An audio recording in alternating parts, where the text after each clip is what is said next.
Bonjour à tous et meilleurs vœux pour cette année 2025 au nom de la rédaction du grand rendez-vous Europe 1 CNews Les Échos. Bonjour Aurore Berger. Bonjour à vous. Merci de faire ce premier grand rendez-vous de l'année avec nous. Vous intégrez le 8e gouvernement sous la présidence d'Emmanuel Macron. C'est la 3e fois que vous êtes ministre et vous retrouvez un ministère que vous aviez laissé à un duo composé d'Othman Nasrou et de Salim Assa, la lutte contre les discriminations et l'égalité femmes-hommes.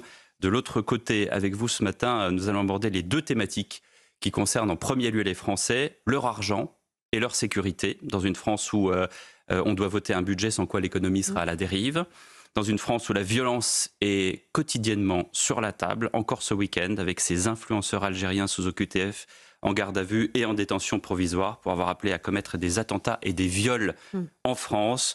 Nous parlerons aussi de François Bayrou, d'Emmanuel Macron, de son mea culpa sur la dissolution, de l'idée d'un référendum et de l'affaire des gangs pakistanais en Angleterre. Pour vous interroger ce matin, bonjour et meilleurs vœux à mes deux camarades, Stéphane Dupont des Échos. Bonjour Stéphane. Bonjour. Et Mathieu Bocoté. Bonjour Mathieu. Bonjour.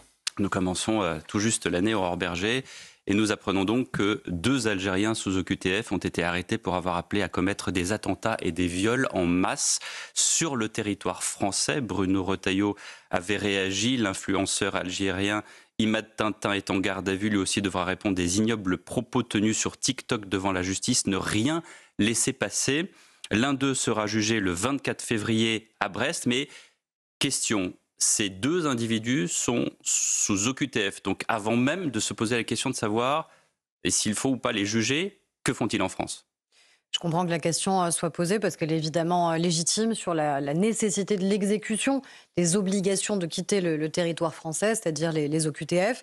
Il y a ce qu'on a changé quand même dans la loi immigration. Je pense que c'est très important de rappeler aussi ce qu'on a permis, ce que cette loi a permis, parce qu'elle a été par certains beaucoup décriée. Elle a notamment permis que ceux qui sont arrivés mineurs sur le territoire français puissent être expulsés s'ils commettent des délits et des crimes en étant majeurs, parce qu'avant, ils étaient protégés du fait de leur arrivée sur le sol en tant que mineurs. Ça, la loi a été changée, raison pour laquelle je pense qu'il ne faut pas toucher à cette loi immigration, dont certains continuent à demander malheureusement l'abrogation. Vous voyez bien une grande partie de la gauche, notamment de la France Insoumise, évidemment, qui demande cela. Ce sont des mesures de protection, tout simplement, pour les Français qui ont été posées. Et puis après, on a ce défi majeur, qui est un défi diplomatique, et on le sait bien, sur la question des laissez-passer, de manière à garantir, encore une fois, l'exécution des OQTF. Et là, on a l'impression qu'il n'y a pas de solution.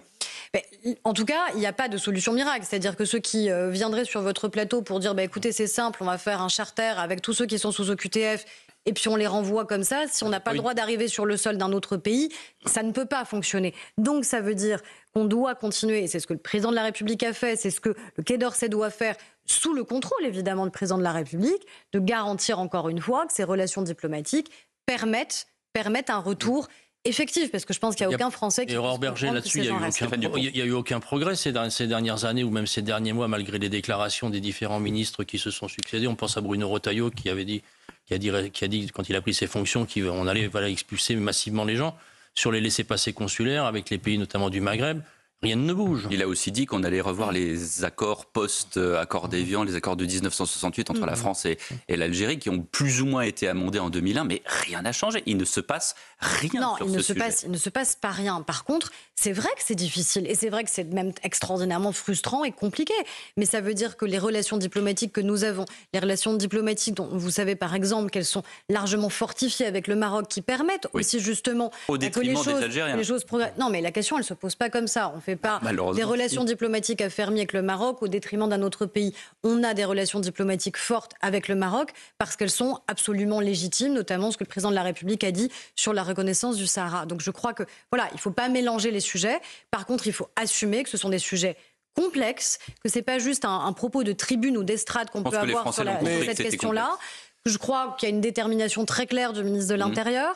Il n'est pas là depuis très longtemps. On peut peut-être lui laisser le temps, justement, de travailler, en espérant que nous ne soyons pas censurés toutes les semaines, ce qui nous laisse le temps aussi de mener des politiques concrètes pour avancer sur ces questions-là. Et oui, on a un enjeu diplomatique majeur. Il y a ce que la loi peut, il y a la loi que nous avons changée, et il y a la fermeté. Ce que je note, et ce qui est quand même très important, c'est l'action immédiate que nous avons entreprise du gouvernement à l'encontre de ces 2 individus qui vont pouvoir être jugés et dont les Français pourront être protégés. Donc j'espère évidemment... Mais vous dites que c'est une question complexe, mais je vous demanderai à quel point. C'est vrai. C'est-à-dire, je m'explique.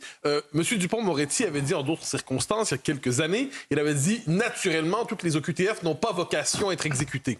Or, est-ce qu'on pourrait pas dire que naturellement, toutes les OQTF vocation à être exécutées, bien sûr. Et est-ce qu'il n'y a pas une question de principe à l'idée que quelqu'un qui est ici en invité et qui par ailleurs crache sur le pays qui l'accueille, est-ce que la vocation première de cette personne n'est pas de décamper le plus rapidement possible? On est bien d'accord. Je suis totalement d'accord avec vous. À partir du moment où un individu, parce qu'on considère qu'il est dangereux pour notre pays, parce qu'il a enfreint nos valeurs républicaine, parce qu'il a proféré des menaces... Mais d'ingratitude totale. Quelqu'un arrive en ce pays et crache sur le pays qui l'accueille. C'est même au-delà de l'ingratitude. C'est-à-dire qu'on a des valeurs dans notre pays.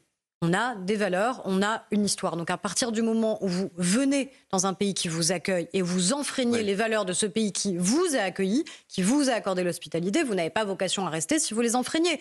Et encore plus évidemment si vous commettez un délit, voire même un crime, puisque là on parle d'incitation à la haine, on parle de volonté de commettre des attentats, on parle de volonté de commettre des viols sur un réseau social particulier qui est TikTok, qui va, j'allais dire, pour utiliser cette image, dans le cerveau des jeunes. C'est-à-dire que aujourd'hui, on sait que malheureusement, toute une classe de population regarde ces réseaux et ces influenceurs ont décidé de pénétrer le cerveau des jeunes en disant « voilà, tu vas commettre des attentats et des viols en masse en France ». C'est extrêmement grave. C'est grave et ce qui est grave, c'est que ces gens aient de l'influence surtout. Ces individus ne devraient pas avoir une quelconque influence sur Et les modérateurs alors? Les modérateurs des réseaux sociaux? Écoutez, c'est pour ça aussi qu'on plaide pour une majorité numérique à 15 ans. C'était la proposition du président de la République et je crois qu'il a raison de le porter. On a un enjeu de responsabilisation de ces plateformes. Comment à un moment ces propos peuvent continuer à être tenus? À un moment, la responsabilité, c'est aussi la responsabilité de celles et ceux qui laissent, encore une fois, ces plateformes pouvoir continuer à ce que ces contenus en soient le réceptacle et surtout une caisse de résonance et d'amplification absolument spectaculaire. Donc quand on parle de majorité numérique à 15 ans, c'est pas un gadget, c'est aussi un outil de protection contre le harcèlement, le cyberharcèlement, la lutte contre la pornographie. Malheureusement, on en voit les conséquences très concrètes, là encore, sur le cerveau de nos enfants et ensuite sur les attitudes qu'ils pourraient avoir et aussi sur des modalités qui sont des modalités un peu de recrutement aussi quelque part, sur l'islamisme ou sur carrément la volonté là de commettre des attentats. Justement, Aurore Berger, ces événements arrivent juste au moment où on va... commémorer, enfin, on va pas dire fêter, commémorer les 10 ans des attentats contre Charlie Hebdo. Et l'hypercachère. Et Montrouge, la policière de Montrouge. Qu'est-ce qui a changé en 10 ans en France sur cette question du fanatisme, islamisme Alors, déjà, moi je me souviens, quand je suis devenue députée en 2017, et qu'on a immédiatement pris des mesures d'urgence sur la lutte contre le terrorisme. Immédiatement. Et je me souviens de la violence des critiques que nous avions reçues au moment de la loi, justement dédiée à la lutte contre le terrorisme. Où on a accepté quoi? On a dit qu'il y avait des mesures d'urgence exceptionnelles qui avaient été mises en place pendant que la France avait été victime de ces attentats. Et on s'est dit, en fait, malheureusement, comme le risque est très important, le risque pèse au quotidien sur notre pays, on va les transposer dans notre droit pour qu'au quotidien, notre pays soit mieux protégé. Je me souviens aussi des critiques que nous avons reçues au moment de la loi sur la lutte contre le séparatisme, notamment le séparatisme islamiste. Eh bien, nous avons réussi, grâce à cette loi, à permettre justement que des lieux qui sont des lieux où se propage la haine, où se propage le terreau islamiste, puissent être fermés. On parle de lieux qui ont pu être fermés. Et puis il y a l'action au quotidien, et je vais rendre évidemment hommage, de nos services. Tous les attentats qui sont déjoués, près d'une 50aine d'attentats déjoués, grâce à l'action exemplaire de nos services. Et là encore, ça ne vient pas de nulle part. C'est des agents supplémentaires qui ont été recrutés, 1000 agents supplémentaires qui ont été recrutés pour garantir la protection des Français. Donc il y a tout ça. Il y a tout ça qui a changé. Cette haine reste partout, là on le voit. Là. C'est-à-dire que depuis 10 ans, notamment, c'est la loi qui a été changée. Ce sont des recrutements supplémentaires qui ont été réalisés. Ce sont des attentats supplémentaires qui, chaque jour participent à être déjoués par nos forces de sécurité intérieures. Et les services de renseignement sont sur les dents, et on les salue. Mathieu Bocoté. Parce que 10 ans plus tard, je vous poserai la question très clairement, regardez les différentes rédactions. Aujourd'hui, plus personne n'oserait publier les fameuses caricatures de Mahomet. Alors, la question... A commencé par Charlie Hebdo qui a fait une couverture noire. C'est une question à poser aux rédactions elles-mêmes. Vous allez comprendre l'esprit de la question. Donc, quand on leur pose la question, ils répondent, c'est pas parce qu'on ne croit pas qu'on devrait, c'est parce qu'on a la trouille, parce qu'on est persuadé, et on les comprend. On aurait tous la même peur. Est-ce qu'on n'a pas intériorisé, en France, l'idée que les islamistes ont réclamé le droit d'appliquer la peine de mort à ceux qui font de telles caricatures et se permettent de l'exécuter? Dès lors, 10 ans plus tard, la liberté d'expression a reculé en France sur ces questions. Je l'espère pas, sincèrement, mais ce qui est vrai, c'est que certains placent des cibles dans le dos de celles et ceux qui font preuve désormais de courage, parce que maintenant, ça devient une preuve de courage, en effet, que de publier des caricatures. Ça fait partie de notre identité. Le droit au blasphème, ça fait partie de notre identité, la capacité que nous avons à critiquer et même à moquer des religions. Et c'est là où vous voyez, c'est peut-être ça qui a le plus changé en 10 ans et qui m'inquiète le plus, c'est le décalage qu'il y a entre les générations. Oui. Et c'est ça qui devrait nous interpeller, c'est-à-dire que moi j'appartiens à une génération où tout cela était normal.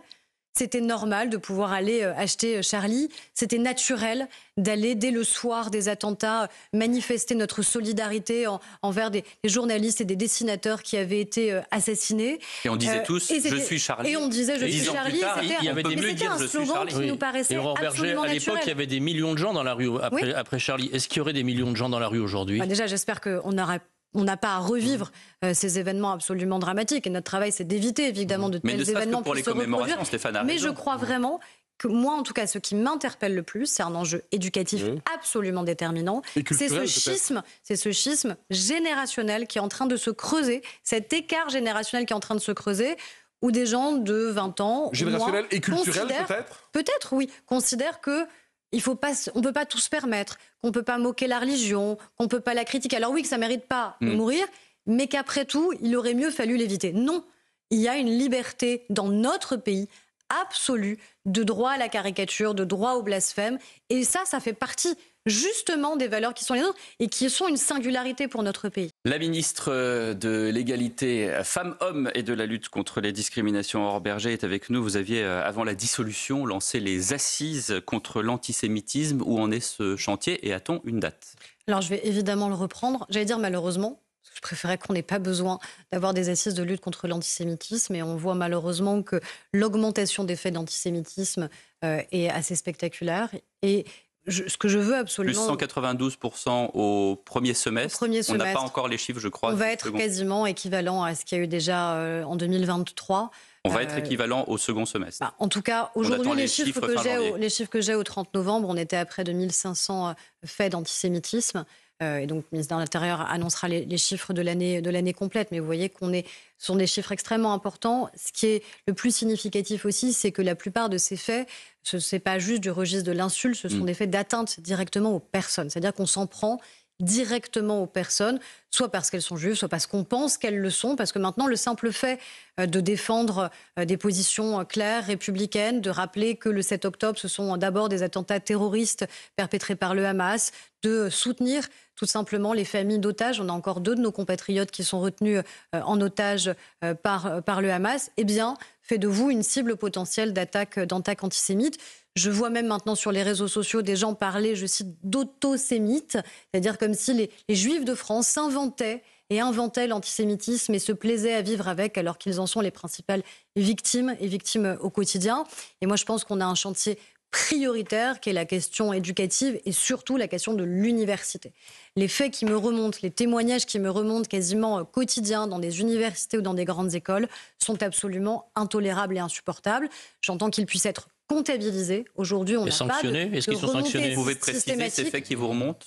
Les faits qui me remontent, c'est des insultes, c'est des tentatives d'intimidation, c'est des étudiants qui sont empêchés d'aller en cours, c'est des étudiants qui passent un examen et qui vont entendre scander juste à côté d'eux des slogans absolument insupportables. C'est le sentiment de solitude absolue d'étudiants qui me disent que quand ils arrivent en amphi, personne ne se met à côté d'eux parce qu'ils sont juifs. Donc c'est un manque de courage aussi. C'est un manque de courage de la part des autres étudiants. Moi, ça ne me serait pas venu à l'idée. Enfin, je ne sais pas, il y a quand même quelque chose qui devrait interpeller collectivement. Depuis quand, parce qu'on est juif, on aurait une cible dans le dos ? On oublie quand même que le point de départ... Depuis quelques années, en fait. Oui, mais on oublie que le point de départ, ce sont des attentats commis à l'encontre des juifs. Bien sûr. Alors, l'antisémitisme, il n'a pas commencé le 7 octobre, savez, Madame Bergé. Non, malheureusement, je ne le découvre pas.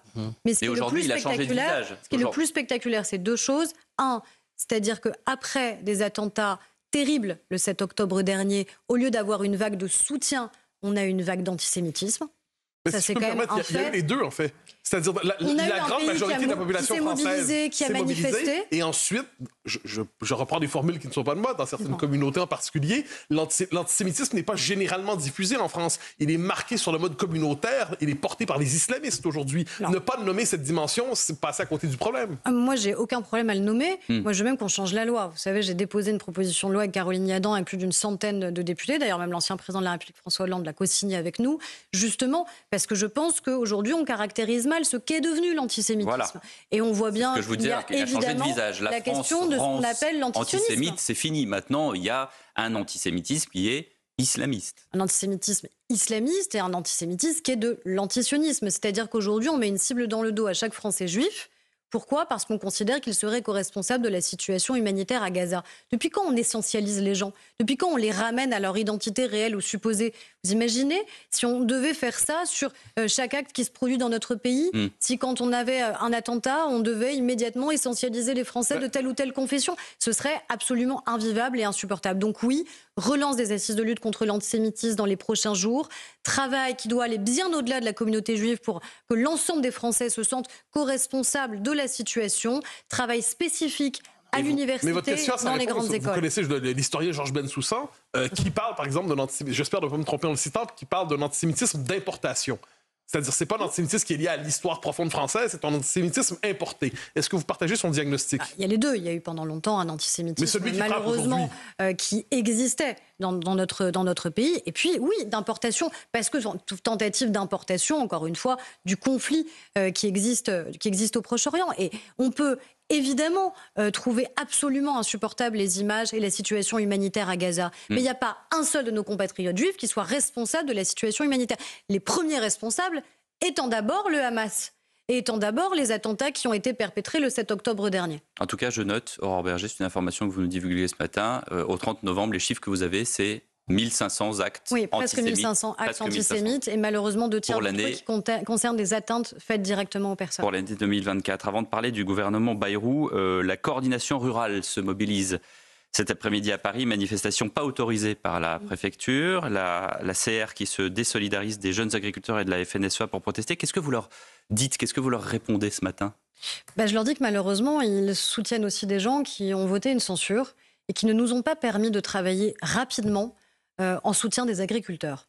Parce qu'il faut aussi dire les choses. Vous dites soutiennent des gens, vous pensez au Rassemblement national? Ils le disent eux-mêmes. Et d'ailleurs, ils ont le droit. Enfin, je veux dire, c'est totalement libre. Ils ont le droit de penser ce qu'ils veulent. Moi, je suis très attachée au monde agricole. Je suis élue d'abord d'un territoire qui est un territoire agricole. Et je sais la difficulté de ce métier. Et je sais aussi ce que nous avons fait pour garantir la rémunération des agriculteurs. Et le fait que nous devions évidemment continuer à aller plus loin. Mais aller plus loin, c'est permettre de voter la loi d'orientation agricole. Et donc, ça veut dire permettre que le gouvernement puisse travailler, que le Parlement puisse fonctionner. La censure a empêché ça. Il y avait aussi des mesures qui étaient contenues dans le projet de loi de financement sur la question des retraites agricoles, par exemple, de facto, qui n'ont pas pu aller au bout. Donc, je le dis aussi, je sais qu'il y a des élections sur les chambres d'agriculture ce mois-ci. Donc je pense qu'il ne faut pas tout mélanger. Ça n'est pas anodin, la coordination rurale se place, pas tout mélanger. Tout en soutenant des mouvements politiques comme le Rassemblement national. Moi, je pense qu'il ne faut pas tout mélanger. Je pense qu'on a des agriculteurs qui sont en souffrance. Certains qui ont voté la censure. Donc, oui. Mais c'est pour ça, je pense que chacun doit prendre ses responsabilités. Le Rassemblement national ne peut pas dire matin, midi et soir qu'il est l'ami des agriculteurs, alors qu'à la fin, il a empêché que des mesures immédiates puissent être mises en œuvre. La loi d'orientation agricole, elle est attendue, elle est espérée, elle doit venir en débat au Parlement, et le plus rapidement possible. Le Premier ministre, d'ailleurs... Le contexte est plus large, vous en conviendrez.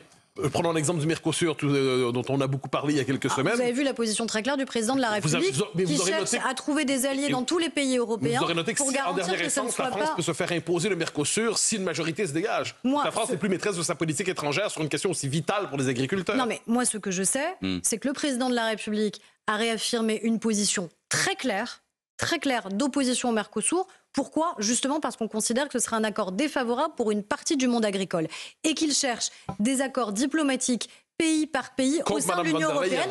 J'aimerais que les amis de Marine Le Pen, par exemple, qui dirigent un certain nombre de ces pays, de ces gouvernements, nous rejoignent dans ce combat.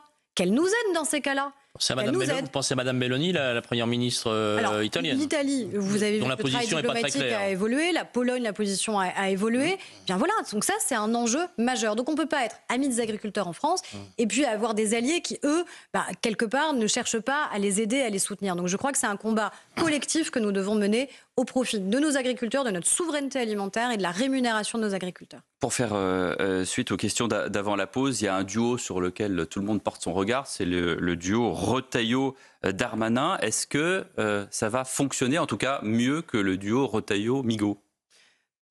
Duo Retailleau-Migaud n'a pas eu beaucoup le temps de trouver un mode de fonctionnement. Je vous pose la question parce elle est pas que là. Vous connaissez en l'occurrence très bien Gérald Darmanin. Et Gérald Darmanin et Bruno Retailleau.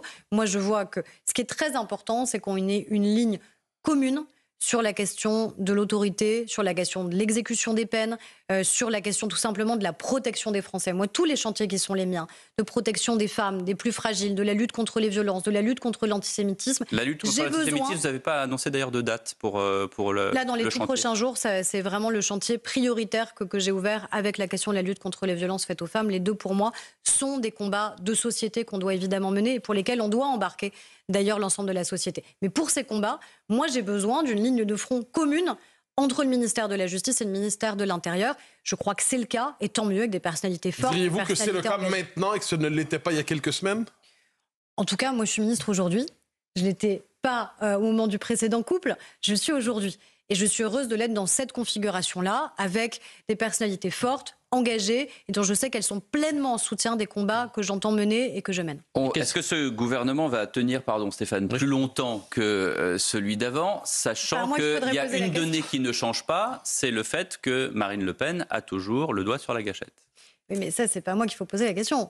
Parce que c'est pas moi qui décide si et quand des vous noterez que son premier rendez-vous avec François Bayrou, vous noterez que le premier rendez-vous entre Marine Le Pen et François Bayrou a, d'après ce qu'on comprend, mieux fonctionné que le premier rendez-vous entre Marine Le Pen et Michel Barnier. Donc est-ce que, partant de là... Moi, ce que je sais, c'est que je ne sais pas si les Français souhaitent ou pas tel ou tel gouvernement. Je pense qu'ils attendent quand même un minimum d'unité, un minimum de stabilité et surtout de l'action. Voilà, tous les sujets qu'on aborde ce matin nécessitent qu'on ait un gouvernement qui travaille. Et qui travaille en ayant plus que quelques jours ou quelques semaines de durée de vie. Ça vous a donné au premier Conseil des ministres vendredi matin ? En tout cas, je sais qu'on est au travail. Et je sais que si on a accepté de revenir... ça à chaque Conseil des ministres. Mais quand François Bayrou a été nommé Madame Berger, il nous a expliqué qu'il allait faire un large rassemblement, une force de compromis, qu'on allait trouver des accords avec la droite, la gauche. Et au final, on se retrouve avec un gouvernement qui a une assise aussi faible que celui de Michel Barnier, qui est sous la menace... qui a l'assise la plus large possible à partir du moment où vous avez aujourd'hui malheureusement un parti socialiste qui est sous la tutelle de la France Insoumise. Vous savez, c'est compliqué de leur parler. Donc moi, je ne désespère pas parce que je crois et je sais qu'il y a des gens qui sont raisonnables, qui sont responsables, qui appartiennent à une gauche républicaine, à une gauche laïque. Et à eux, évidemment, je tends la main et je leur dis, mais libérez-vous. Libérez-vous de la tutelle de la France Insoumise. Regardez les sujets qu'on évoque. L'antisémitisme, c'est une ligne rouge.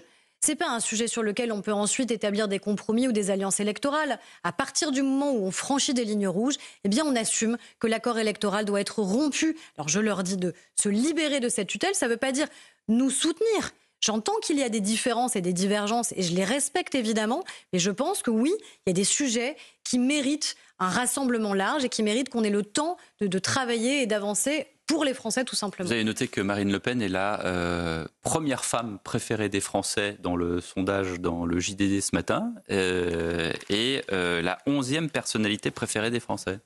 Oui, je l'ai noté. Et c'est vrai que c'est un fait politique, je ne peux pas dire le contraire. Est-ce que les Français qui portent ainsi leur adhésion sur Marine Le Pen sont anti-républicains ? Après, vous savez que les sondages de popularité n'ont jamais fait une élection. Ça a toujours été différent.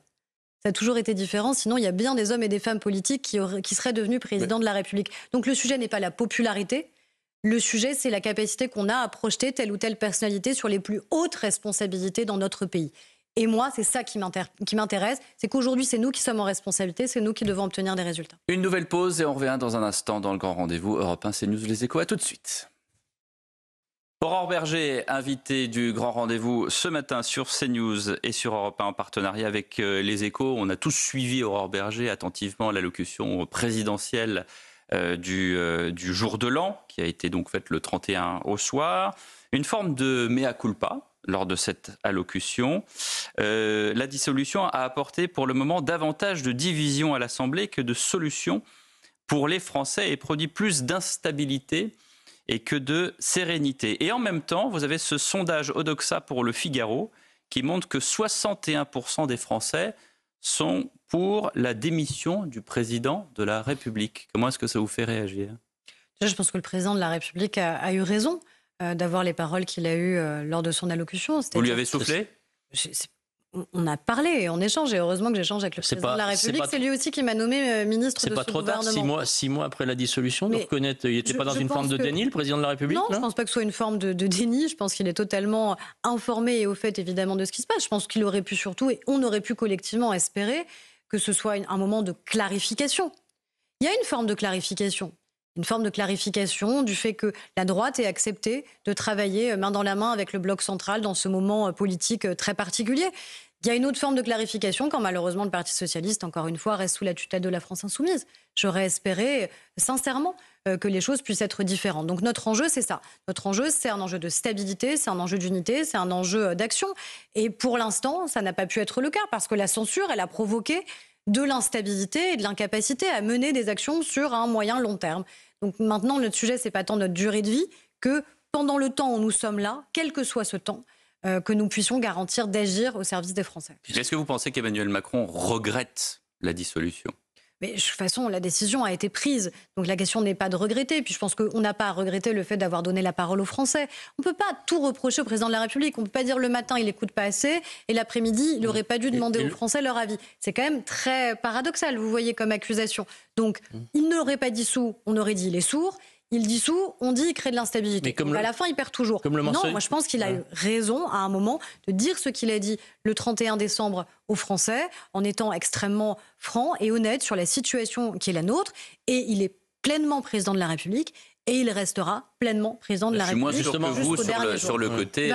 S'il n'avait pas dissous, on aurait dit qu'il était sourd. Parce que quand la dissolution a été annoncée, et nous étions ici même dans ce studio avec Laurence Ferrari, pour l'émission spéciale sur justement les législatives, on a tous été surpris par cette dissolution. Mais ça, c'est autre chose. Que vous ayez été surpris et pris de court, et c'est autre chose que ce que vous m'auriez dit s'il ne l'avait pas fait. Et je pense que notamment les interlocuteurs que j'avais en face de moi, du Rassemblement national, voire de la France insoumise, m'auraient dit, vous voyez, il y a une défaite pour le bloc central, sévère au moment des européennes, vous en tirez quoi comme conclusion ? Rien, puisqu'il ne dissout pas. Donc, vous voyez, tout ça, c'est réversible. Si compte, c'est pas ça, on va pas refaire l'histoire. La dissolution a été prononcée, et puis il y a eu un autre acte politique. Je suis pas d'accord avec vous, je pense qu'on va refaire l'histoire plusieurs fois sur beaucoup de plateaux de télévision. Vous aimez et de radio. beaucoup refaire l'histoire, mais moi j'ai envie de la faire, vous voyez, pas de la refaire. Mais le fait aujourd'hui, Madame Berger, c'est que les Français jugent le président de la République responsable de cette instabilité, puisqu'il y en a, Pierre vient de le rappeler, 6 Français sur 10 qui veut qu'il quitte l'Élysée. Ça vous interpelle pas ? Attendez, qui a mis ça dans l'air du moment ? C'est-à-dire quand vous avez la plupart des responsables politiques d'opposition, de manière très claire avec la France insoumise, de manière plus insidieuse avec le Rassemblement national, qui appellent le président de la République à ne pas finir son mandat ou qui prédisent qu'il ne pourra pas finir son mandat, à un moment, ça infuse dans l'air qu'à un moment, oui, le président de la République pourrait partir. Non, le président de la République, il est légitime. Il a été élu. Il l'a redit. Et il a été réélu par les Français.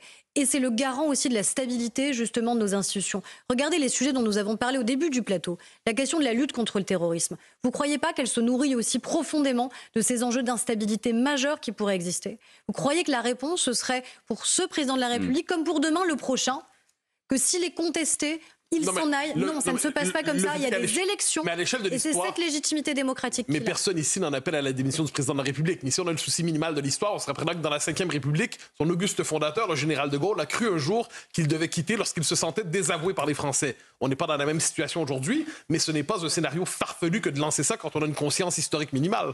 Non, mais je pense avoir une conscience historique minimale également. Donc c'est pas absurde que les gens appellent à la démission. La question n'est pas là. Mais c'est leur rôle politique. Très bien, ils font de la politique et ils ont évidemment le droit de le faire, ce sont des responsables politiques. Moi, je considère que c'est irresponsable d'en appeler à cela au regard des défis qui sont les nôtres. Quand vous avez le retour de la guerre sur le continent européen, quand vous avez la déstabilisation qui est la nôtre au Proche et au Moyen-Orient, quand vous avez besoin d'avoir une stabilité mondiale... Est-ce que c'est irresponsable ou est-ce que c'est impossible ? Je pense les deux. Mais donc, il n'y a pas de démission possible. Mais pourquoi démissionnerait-il? Je vous pose la question. Pourquoi et ça réglerait quoi? Pourquoi est-ce qu'il ne démissionnerait pas? Quoi? Est-ce que ça changerait la configuration de l'Assemblée nationale? Non, puisque de toute façon, une nouvelle dissolution ne pourrait pas être prononcée immédiatement. Est-ce que l'appel à la démission du président de la République, ce n'est pas l'envers du décret de anti-républicain qui est donné frappé sur deux partis, le LFI d'un côté, le RN de l'autre côté? On leur explique régulièrement qu'ils sont illégitimes et anti-républicains. Est-ce que l'envers de ça, c'est pas l'appel à la démission? J'ai jamais parlé d'illégitimité. On a tous, d'abord députés, on est 577 députés, donc on a tous la même légitimité démocratique liée à l'élection, mais de la même manière que le président de la République a la même légitimité démocratique liée à l'élection. Si vous commencez à remettre ça en cause, alors plus rien ne tient.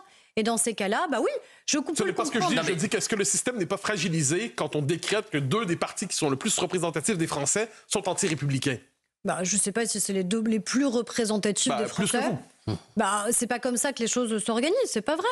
C'est-à-dire qu'à un moment, vous avez une coalition politique qui a pu naître. Aujourd'hui, qui d'autre est en mesure d'avoir une coalition politique aussi large que la nôtre? Je ne dis pas que c'est idéal, c'est compliqué tous les jours, toutes les heures. Mais personne n'a une coalition plus large que la nôtre aujourd'hui. Je ne dis pas ça, je dis que la vie politique ne serait-elle pas plus apaisée? Donc les appels à la démission moins nombreux, si on en finissait avec cette idée de frapper d'anti-républicanisme ceux avec qui vous avez des désaccords de fond? Mais la question, c'est pas juste les désaccords de fond, c'est des désaccords de valeur. Souvenez-vous des élections législatives. Non, absolument pas. Mais j'ai jamais prétendu l'avoir, vous me le reconnaîtrez. Mais souvenez-vous des élections législatives où le président même du parti, du Rassemblement national, a dû exclure des candidats qu'il avait investis quelques jours plus tôt parce qu'il considérait qu'ils étaient anti-républicains, parce qu'ils avaient tenu des propos insupportables, racistes ou antisémites. C'est pas moi qui le dis, c'est le président du Rassemblement national. Il les a purgés, mais il les a d'abord investis. Vous voyez, c'est pas une grande loterie. Nous, quand on investit des candidats, on dit qui je vais pouvoir piocher dans tel département parce que j'ai personne sous la main. Manque de bol, il était antisémite ou raciste, du coup on va l'exclure 3 jours après. Au final, les Français, 11 millions de Français ont jugé que c'était suffisamment républicain. Oui, mais vous voyez bien qu'à un moment, c'est pas même moi qui les mets en dehors, vous voyez, d'un arc républicain. C'est eux-mêmes en investissant des candidats qui n'étaient pas. Quant à la France insoumise, vous le dites vous-même qu'ils ne le sont pas. Non, je n'utilise pas ces critères-là. Très bien. Alors vous considérez donc que l'antisémitisme, c'est pas être anti-républicain? Le critère anti-républicain, par des millions de Français votent pour un parti. Je considère qu'attiser la haine antisémite dans notre pays, c'est se mettre en dehors de l'arc républicain, et c'est ce que fait la France insoumise, malheureusement bien trop régulièrement, en mettant des cibles dans le dos d'un certain nombre de nos compatriotes. En tout cas, donc oui, je l'assume. Je respecte leur légitimité démocratique. Je respecte, moi, en tant que ministre, de m'adresser à l'ensemble des parlementaires. Et je reçois tous les parlementaires. Je n'ai jamais dit que je ne recevrais pas les autres. Et j'ai toujours fait, en tant que ministre, de recevoir tous les parlementaires et d'être républicaine avec chacun d'entre eux. Je sais par contre pourquoi je combats et le Rassemblement national et la France insoumise. Et vous me reconnaîtrez que moi, au moment des élections législatives, j'ai d'ailleurs dit de manière très claire qu'aucune voix ne devait aller ni au Rassemblement national, ni à la France insoumise. À la France insoumise. Mathieu Bocoté, tout à l'heure, citait le général de Gaulle, qui est le fondateur de cette 5e République.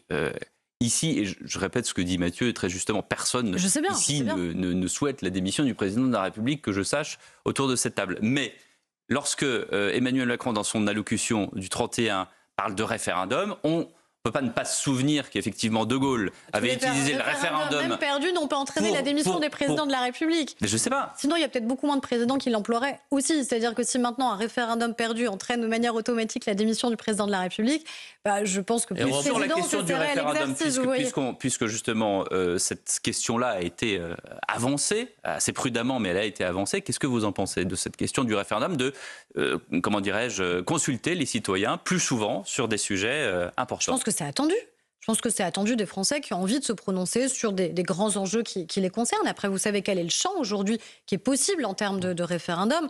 Par exemple, ce que dit le Rassemblement national est faux. Vous savez bien qu'on ne peut pas faire une consultation sur les questions migratoires dans le champ référendaire tel qu'il existe aujourd'hui. Par contre, il y a bien d'autres sujets. Il n'y a pas d'unanimité des analystes et des constitutionnels sur la question, vous en conviendrez. André au Conseil constitutionnel, mais a priori, la ça fait 7 ans que Emmanuel Macron, depuis qu'il est élu, nous dit qu'il va organiser des référendums. Il a fait des consultations populaires avec le CESE. On a eu plusieurs Finalement, elles n'ont pas été tous. Mais les référendums, rien du tout. Il n'y a pas eu de référendum. Et est-ce que vous pensez qu'il va en faire dans les 2 ans et demi qui lui restent? Je pense que le président de la République ne s'est pas exprimé au hasard le 31 décembre. Donc s'il s'est exprimé en ce sens-là, c'est qu'il entend évidemment. Et sur quel sujet ça serait souhaitable, selon vous? Il y a beaucoup de sujets sur lesquels ça pourrait avoir du sens. Moi, regardez les sujets que je porte. Si on a envie d'embarquer toute la société sur ces questions-là, notamment la question de la lutte contre les violences faites aux femmes, et peut-être que ce sont des sujets de rassemblement, la question numérique. qui est totalement déterminante aujourd'hui dans nos vies, sur ce qu'elle provoque, la question de la majorité numérique, mais par exemple. Comment on pose une question sur ce genre de sujet? Parce que un référendum, c'est une question simple avec une réponse oui ou non. Oui, enfin, il y a une manière aussi avec laquelle vous coordonnez le débat. Quand vous avez posé la question aux Français sur la ratification de la Constitution européenne, c'était une question quand même très complexe, au-delà de la réponse par oui ou par non. Donc on peut poser des questions totalement complexes, même en y apportant une réponse à un moment binaire de oui ou non. Mais est-ce qu'il n'y a pas de contradiction dans d'un côté dire oui, le référendum peut être utile et peut-être même nécessaire, et de l'autre dire sur la question principale sur laquelle les Français appellent le référendum, globalement l'immigration, ça il n'y en aura pas. Je dis juste que moi je respecte la Constitution. J'ajouterai les retraites, ou les retraites, la réforme des retraites. Alors vous savez, là encore, on ne peut pas, dans un référendum, abroger une loi. On peut interroger sur de nouvelles questions. Mais moi je ne peux pas mentir aux Français. Je veux bien que certains viennent ici et mentent en disant c'est pas grave, on peut faire un référendum pour abroger une réforme. En fait, on ne peut pas. On ne peut pas. Ou alors, on fait une vraie réforme constitutionnelle et on change en effet le champ du référendum. Je ne suis pas certaine qu'il y ait unanimité à l'Assemblée et au Sénat aujourd'hui pour permettre de telles réformes, ni que ce soit absolument prioritaire. Par contre, je pense que c'est pertinent et utile, si ce n'est même nécessaire, que les Français puissent se prononcer sur des enjeux qui les concernent très directement. On va dans quelques instants aborder les sujets que vous portez, Amélie de Montchalin. Pour cela, il faut Amélie de Montchalin, elle s'occupe des comptes publics. Amélie de Montchalin, pourquoi est-ce que j'en parle? Parce que c'est elle qui tient les cordons du budget. Exactement. Et que pour votre ministère, Aurore Bergé, il faut 2,6 milliards selon la Fondation des femmes. Est-ce que vous avez un budget suffisant, vous, pour votre ministère et pour porter les sujets aussi importants? Déjà, si j'ai accepté de revenir au gouvernement, c'est parce que j'ai des assurances claires sur les questions budgétaires. Déjà, je pense que c'est très important. Et le budget, il a augmenté de manière constante depuis 2017 sur la question de la lutte contre les violences faites aux femmes. Et ce budget, il est très interministériel. C'est le budget du ministère de la Justice, c'est le budget du ministère de l'Intérieur sur la question de la formation des policiers et des gendarmes et la question du dépôt de plainte. C'est la question du logement. Le réhébergement en urgence, on n'a jamais autant consacré de place, malheureusement, là encore, j'allais dire, sur la question de l'hébergement d'urgence des femmes victimes de violences. Donc vous êtes mis d'accord avant pour avoir les fonds suffisants? Moi, je ne viens pas par hasard. Il n'y aura pas de coupe dans votre budget pour participer à l'effort d'économie qu'on doit effectuer pour réduire le déficit. Je pense que c'est compliqué de faire un effort sur des femmes victimes de violences qui auraient besoin d'une aide d'urgence, par exemple. J'ai participé à créer l'aide universelle d'urgence pour les femmes victimes de violences. On ne va pas dire à une femme supplémentaire qui se présente, écoutez, les budgets sont stoppés, donc tant pis pour vous, vous êtes arrivés trop tard. Et de la même manière sur la lutte contre l'antisémitisme, c'est pas maintenant, alors qu'on a une explosion des faits d'antisémitisme, qu'on va couper les budgets. Donc je ne crois pas, parce que je pense que c'est une conviction sincère aussi qu'on porte avec l'ensemble des membres du gouvernement. Et justement, on va parler de ces sujets que vous portez. Aurore Bergé, ministre de l'égalité femmes-hommes et de lutte contre les discriminations, juste après une nouvelle pause. À tout de suite. Dernière partie du grand rendez-vous Europe 1 CNews, les échos avec Aurore Bergé. 2025 vient à peine de commencer. On déplore déjà une victime de violences conjugales. Elle s'appelait Isabelle, elle avait 51 ans. Elle vivait dans la commune d'Aumont. En 2023, 96 femmes ont été victimes de féminicide conjugal. Comment est-ce qu'on fait, Aurore Bergé, pour mieux prévenir ces violences et surtout les éviter ? Alors déjà, évidemment, je me rendrai à Aumont à l'invitation du maire. Il y aura un hommage qui lui sera rendu mercredi prochain. Donc j'y serai dès mercredi prochain et j'y passerai une grande partie de la journée aussi du jeudi pour entendre déjà toutes celles et ceux qui ont pu être au contact de la victime ou au contact de victimes sur place pour comprendre s'il y a eu des dysfonctionnements. Parce que moi, je crois à la nécessité d'avoir ce qu'on appelle un retake. C'est-à-dire que dès qu'il y a un fait aussi grave, c'est-à-dire une femme qui meurt sous les coups de son compagnon ou ex-compagnon, il faut se rendre sur place, il faut comprendre et il faut que toutes les personnes en capacité de participer à cette chaîne de réponse, qu'elle soit judiciaire, qu'elle soit sécuritaire, puissent évidemment être entendues et puis évidemment continuer à agir pour prévenir. Et là-dessus, il y a beaucoup de sujets qui m'interpellent. Moi, cette nuit encore, j'ai échangé avec une femme victime de violence qui a du mal évidemment à endormir la nuit parce que son ex-compagnon avait été condamné à 4 ans d'emprisonnement. Il a été libéré au bout de seulement 1 an. Donc ça pose une question majeure de non-exécution des peines. Parce qu'il s'est bien comporté en prison. Parce qu'il s'est bien comporté en prison. Mais moi, ce qui n'est pas le sujet. C'est ça. Moi, ce qui m'interpelle, c'est ça. C'est que je me fiche en fait qu'il se comporte bien en prison. S'il se comporte mal, que ce soit retenu contre lui. Mais s'il se comporte bien, c'est pas la question. La prison, c'est une réparation qu'on doit à la victime d'abord et qu'on doit à la société tout entière. Et donc, il y en a un enjeu majeur qu'on doit porter et qu'on portera avec Gérald Darmanin sur la question de l'exécution des peines. J'ajoute que cette victime, malheureusement, elle a découvert que celui qui avait été son bourreau avait été libéré sans qu'elle ait été prévenue au préalable. Vous imaginez dans quel état elle vit aujourd'hui, d'hypervigilance, de regarder par-dessus son épaule en permanence, si jamais il n'est pas après elle, de peur aussi pour ses enfants, parce qu'il a aussi été condamné pour des faits de violence vis-à-vis de ses enfants. Donc ça, c'est un premier sujet et un premier chantier majeur sur la question de l'exécution des peines, parce que c'est le premier acte de réparation qu'on doit évidemment vis-à-vis des victimes. Et puis, il y a une interpellation, moi, que je veux adresser évidemment à l'ensemble de la société, parce que c'est d'abord la responsabilité de l'État, et jamais je me défausserai. Jamais je dirais c'est d'abord les autres. Non, mais c'est nous tous. Nous sommes toutes et tous potentiellement des témoins. Nous pouvons tous à un moment accueillir une parole, entendre, voir des signaux faibles dans nos propres familles, dans nos environnements professionnels, auprès de nos voisins. Vous voyez, il y a ces réseaux de voisins vigilants qui existent aujourd'hui pour prévenir des cambriolages. Et pourquoi ça fonctionne ? Peut-être qu'on peut avoir et être tous des voisins vigilants pour prévenir aussi ces violences qui existent. Vous voulez dire qu'on met trop dans la sphère privée ? En fait, on considère que c'est une affaire privée. Je pense que c'est tellement insupportable de se dire qu'une femme peut aujourd'hui encore en 2025 mourir sous les coups de son compagnon ou ex-compagnon. La question des violences sexuelles, qu'on a envie de le mettre à distance, on se dit c'est pas chez nous. C'est pas dans notre environnement, ça peut pas être notre voisin. Et comment on change les mentalités, Madame Berger, là-dessus ? Malheureusement, c'est aussi le cas. Comment est-ce qu'on fait changer les mentalités, les comportements des gens qui... C'est malheureusement ce qu'il y a de plus difficile, mais c'est un enjeu éducatif dès le plus jeune âge sur la question évidemment de la prévention des violences, que ce soit des violences physiques, que ce soit des violences sexuelles. Le changement de la loi aussi que je demande, parce que vous savez, les violences conjugales, les violences intrafamiliales, ça commence pas en général par des coups. Si une femme se mettait en couple et que dès le premier jour de son couple, elle se faisait tabasser, évidemment, elle partirait. C'est pas comme ça que ça se met en place. C'est beaucoup plus insidieux. C'est de l'isolement, c'est du contrôle. On va vérifier vos comptes, c'est de l'emprise. C'est contrôler vos comptes, contrôler vos fréquentations, et ainsi de suite. Et comme ça se met en place autour de vous, à la fin, les coups, eux, peuvent arriver. Les violences sexuelles aussi peuvent se nourrir. C'est ce qu'on appelle le contrôle coercitif. C'est pour ça que j'avais déposé une proposition de loi. Elle sera examinée dans quelques jours, le 29 janvier précisément, et j'espère qu'elle recueillera un soutien très large au sein du Parlement, parce que je crois que c'est très attendu et surtout très nécessaire de mieux considérer ce que sont les violences qui, encore une fois, ne commencent pas en général par des coups, mais qui malheureusement peuvent se terminer par des coups, voire par le décès d'une femme. Et en général, le moment le plus dangereux pour une femme, c'est le moment où elle part. C'est le moment où elle veut partir et se libérer de ses violences. Un mot pour Gisèle Pelicot. Bien sûr. Berger, ce procès historique a ému la France, j'allais dire le monde entier. Ça a été vu sur les chaînes de télévision du monde entier. Est-ce que ce procès peut permettre d'inscrire, comme vous le souhaitez, dans le code pénal, la notion de consentement, notion qui a été au cœur du procès ? Déjà, ce procès, il a été historique grâce à elle. Parce que je pense qu'elle n'avait pas prévu de devenir une icône. Mais elle a accepté de s'exposer aux yeux du monde entier en permettant que ce procès ne soit pas un procès à huis clos. Et je pense que pour cela, déjà, c'est vrai que c'est elle qui a pris la décision, rappelons-le. Il faut lui dire merci. Voilà. Et il y a eu ces condamnations extrêmement claires qui ont été rendues vis-à-vis de l'ensemble de ceux qui l'ont violenté, violé, agressé, au premier rang desquels son mari.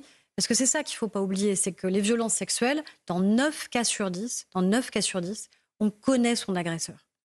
On connaît son agresseur. C'est son mari, c'est son ex-compagnon, c'est un collègue, c'est un prétendu ami. Et c'est ça qui, encore une fois, est le plus terrible. Donc évidemment, vous posez la bonne question, évidemment, ça pose la question du consentement.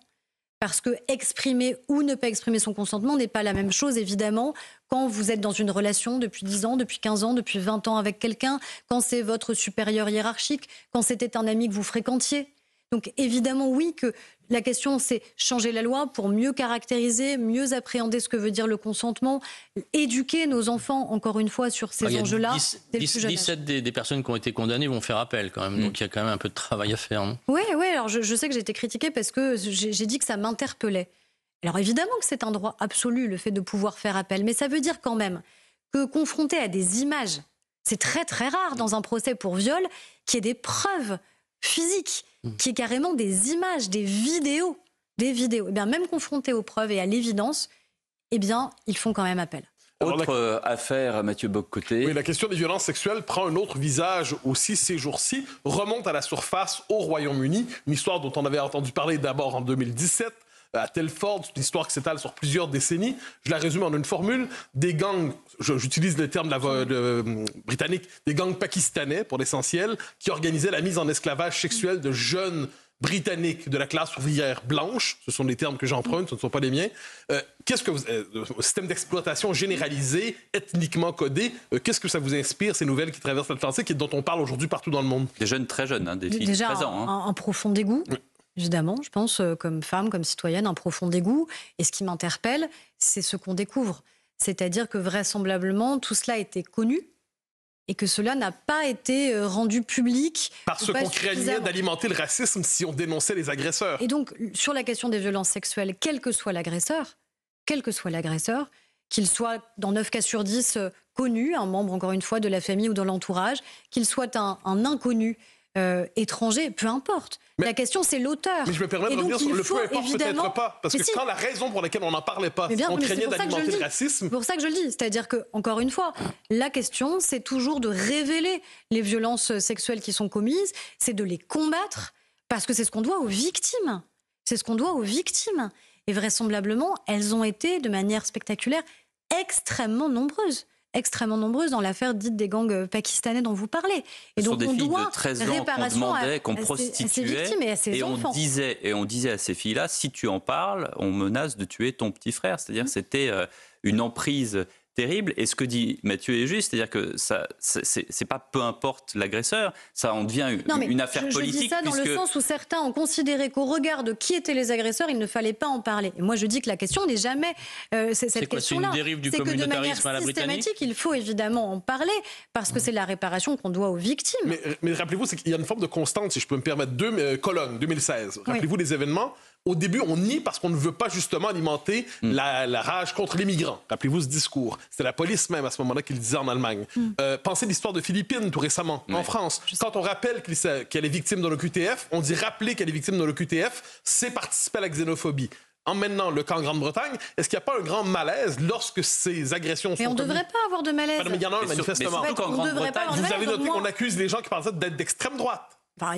C'est pas être extrême droite que de dire les faits. Peut-être quelquefois. La Grande-Bretagne, depuis des années, donc maintenant, il va falloir comprendre montre que le modèle multiculturaliste fonctionne. Je suis pour un modèle français universaliste. Là, en l'occurrence, farouchement opposé à tout modèle communautariste. Mais la question, encore une fois, c'est de chercher les responsabilités.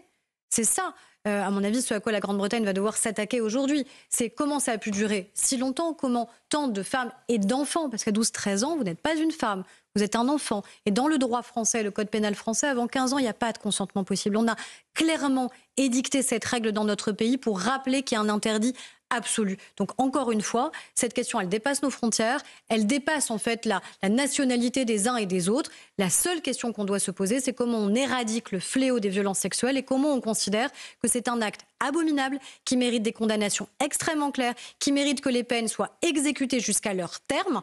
Là encore, parce que sur la question des violences sexuelles, ça n'est pas toujours le cas et c'est une difficulté majeure. Merci beaucoup, Aurore Berger, d'avoir été notre première invitée du Grand Rendez-vous en 2025.